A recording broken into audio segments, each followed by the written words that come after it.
আল্লাহ, জাগতিক চিন্তা থেকে ফারেক হলে আমার আপনার সাথে কথা বলতে ইচ্ছা করে, অথচ কোলাহল পেলেই আমি আপনাকে ভুলে যাই। বিপদ পেরিয়ে গেলেই হয়ে উঠি উদ্ধত।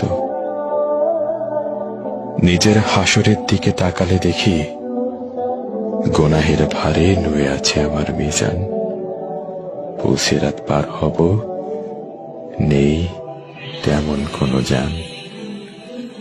আল্লাহ, গুনাহ করলেও আমি আপনাকে ভালোবাসি। পাপী হৃদয়েও অনুভব করি শুদ্ধতার অনুতাপ। আপনার সাথে আমার কথা বলতে ইচ্ছে করে। আপনি আমাকে হেদায়েত দান করুন, ক্ষমা করুন আমার যাবতীয় পাপ।